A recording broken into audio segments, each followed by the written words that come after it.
महाभारत का युद्ध अपने चरम पर था। हर ओर से वीर योद्धाओं की गर्जनाएं और शस्त्रों की टकराहट से युद्ध भूमि गूंज रही थी।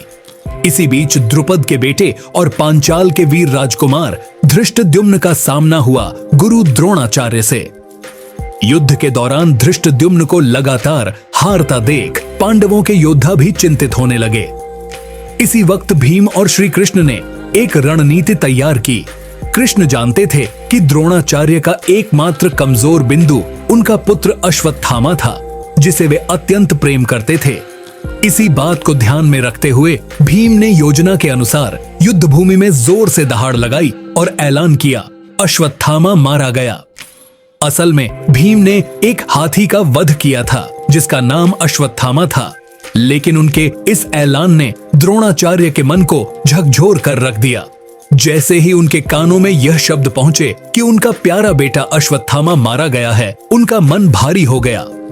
उन्हें अपनी आंखों के सामने अंधेरा सा छा गया और वे विश्वास नहीं कर सके कि उनके जीवन का एकमात्र सहारा उनसे छिन गया। इस बात से पूरी तरह टूटे हुए द्रोणाचार्य ने अपने शस्त्र त्याग दिए। उनके हाथ से धनुष बाण और कवच गिर गए और वे युद्ध से निढाल होकर बैठ गए। द्रोणाचार्य को निहत्था देख धृष्टद्युम्न, जो पहले ही अपमान का बदला लेने की भावना से भरा हुआ था, गुस्से में आगे बढ़ा। उसने बिना किसी विलंब के तलवार उठाई और द्रोणाचार्य पर वार कर दिया, जिससे उनकी गर्दन धड़ से अलग हो गई। अश्वत्थामा युद्ध के मैदान में अपने पिता द्रोणाचार्य का सिर कटा शव देखता है। उसकी आंखों में आंसू और दिल में जलता हुआ गुस्सा एक साथ उमड़ने लगता है। गुस्से से भरे अश्वत्थामा ने सीधे दुर्योधन की ओर देखा और कड़क आवाज में पूछा, मेरे पिता का वध किसने किया? दुर्योधन और कृपाचार्य ने एक गहरी सांस ली और अश्वत्थामा को धीरे धीरे समझाया कि किस तरह पांडवों ने छल से द्रोणाचार्य का मनोबल तोड़कर उन्हें युद्ध से निढाल कर दिया था। यह सुनते ही अश्वत्थामा का गुस्सा आसमान छूने लगा। उसके हृदय में बदले की ज्वाला धधक उठी और उसने उसी क्षण निर्णय कर लिया कि अब पांडवों को इस घोर पाप का दंड अवश्य मिलेगा। उसे अपने पिता द्वारा सौंपा गया एक गुप्त और अत्यंत विनाशकारी शस्त्र याद आया, नारायणास्त्र। नारायणास्त्र, जिसे देवताओं का सबसे शक्तिशाली अस्त्र माना जाता था और जिसका संहार इतना भयानक था कि इसका प्रतिरोध करना असंभव था। जैसे ही अश्वत्थामा ने मंत्रों का उच्चारण करके बाण छोड़ा, पूरे आकाश में घना अंधेरा छा गया। आसमान मानो काले बादलों से ढक गया और सूर्य की किरणें भी छिप गईं। पांडवों के शिविर में अचानक भय और हलचल मच गई। श्री कृष्ण ने तुरंत आकाश की ओर देखा और उन्हें एहसास हो गया कि अश्वत्थामा ने अपने पिता की हत्या का बदला लेने के लिए नारायणास्त्र का उपयोग कर दिया है। उन्होंने पांडवों को सावधान किया और तुरंत उपाय सुझाया, क्योंकि उन्हें ज्ञात था कि नारायणास्त्र का प्रतिरोध करना असंभव है। श्री कृष्ण ने पांडवों से कहा कि इस अस्त्र का सामना करने का एकमात्र उपाय है संपूर्ण विनम्रता और आत्मसमर्पण। श्री कृष्ण ने तुरंत पांडवों और उनके सभी सैनिकों को निर्देश दिया, सब धरती पर लेट जाओ और नारायणास्त्र से रक्षा की प्रार्थना करो। इस शस्त्र के सामने कोई हथियार काम नहीं करता। मृत्यु के स्वामी के सामने सिर झुकाओ और आत्मसमर्पण करो, तभी यह तुम्हें छोड़ देगा। कृष्ण की बात सुनकर पांडव और उनके सैनिक तुरंत धरती पर लेट गए। सिर झुकाकर इस प्रचंड अस्त्र से क्षमा की गुहार लगाने लगे। लेकिन भीम का हृदय मानने को तैयार नहीं था। उसने कृष्ण की बात अनसुनी कर दी और कहा, दुश्मन के शस्त्र के सामने झुकना कायरता होगी। मैं भीम हूं, झुकना मेरे स्वभाव में नहीं है। कृष्ण को झांक था कि यह जिद भीम को भारी पड़ सकती है। नारायणास्त्र का भयंकर प्रभाव धीरे धीरे भीम पर केंद्रित हो गया। उसका तेज इतना प्रचंड था कि भीम के स्वर्ण कवच पर हजारों सूर्यों की चमक दिखाई देने लगी। यह देखकर कृष्ण के चचेरे भाई सात्यकी की घबराहट बढ़ गई। उन्होंने बिना किसी देरी के एक लंबा खंभा उठाया और भीम को नीचे गिरा दिया। सात्यकी ने भीम को इतना कसकर पकड़ा कि भीम चाहकर भी उठ नहीं सका।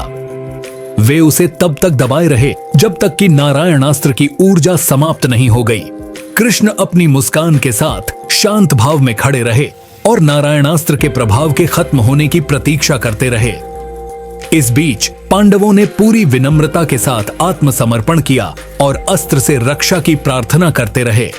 थोड़ी ही देर बाद नारायणास्त्र के जलते हुए बाण खुद ब खुद शांत हो गए, जैसे कि उनकी प्रचंड ऊर्जा ने अपना कार्य पूरा कर लिया हो। कुरुक्षेत्र के मैदान में अब एक विचित्र शांति छा गई। जैसे ही नारायणास्त्र का आतंक समाप्त हुआ, अंधेरे आकाश में तारे फिर से झिलमिलाने लगे और दिन और रात के बीच की इस अजीब सी शांति ने सबको राहत की सांस दी। महाभारत में जब अश्वत्थामा ने नारायणास्त्र का आह्वान किया तो पूरा कुरुक्षेत्र भयभीत हो उठा। सवाल उठता है कि कृष्ण, जो स्वयं नारायण के अवतार थे, ने उस असीम शक्ति वाले नारायणास्त्र को रोकने के लिए अपनी दिव्य शक्ति का प्रयोग क्यों नहीं किया?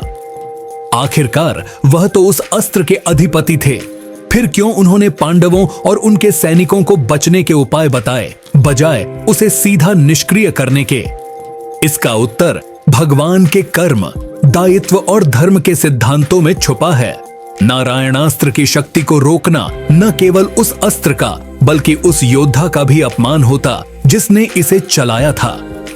भगवान मनुष्यों के कर्म और निर्णयों में सीधे हस्तक्षेप नहीं करते। वे हमें सही दिशा में ले जाने के लिए मार्गदर्शन करते हैं, लेकिन निर्णय और कर्म का अधिकार मनुष्यों को ही सौंपते हैं।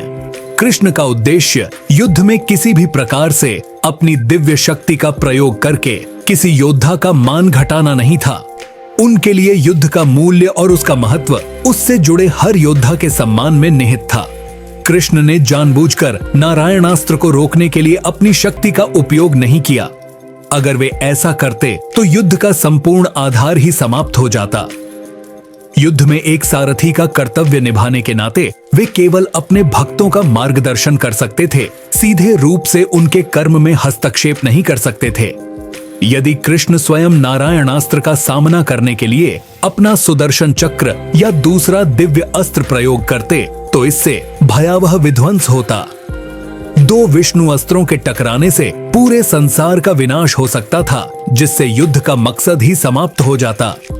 इसके अतिरिक्त अगर कृष्ण बिना कुछ किए केवल अस्त्र शस्त्र थाम कर खड़े रहते तो भी नारायणास्त्र का प्रचंड प्रभाव सारे पांडवों को नष्ट कर देता। यही कारण था कि कृष्ण ने पांडवों और उनके सैनिकों को आदेश दिया कि वे अपने शस्त्र त्याग दें और जमीन पर लेट जाएं। नारायणास्त्र का विनाशकारी प्रभाव केवल हथियारबंद योद्धाओं पर होता है। यह निहत्थे और आत्मसमर्पण करने वालों को नुकसान नहीं पहुंचाता। तो दोस्तों, यह कहानी हमें भगवान श्री कृष्ण की अनोखी शिक्षा का गहरा संदेश देती है। महाभारत में नारायणास्त्र जैसी विकट स्थिति के सामने उन्होंने एक गहन पाठ सिखाया कि हर चुनौती का सामना केवल ताकत से नहीं, बल्कि धैर्य, समर्पण और विवेक से भी किया जा सकता है। कृष्ण ने अपने भक्तों को यह सिखाया कि कठिनाइयों में आत्मसमर्पण करना हार नहीं, बल्कि बुद्धिमत्ता की निशानी है। असली शक्ति उस समय होती है जब हम अपनी सीमाओं को स्वीकार करके सही मार्ग चुनते हैं। अगर आपको यह कहानी पसंद आई हो और आप भी श्री कृष्ण की शिक्षाओं से प्रेरित हुए हों, तो इस वीडियो को लाइक करें, शेयर करें और हमारे चैनल को सब्सक्राइब करें ताकि हम आपके लिए और भी ज्ञानवर्धक और प्रेरणादायक कहानियां ला सकें।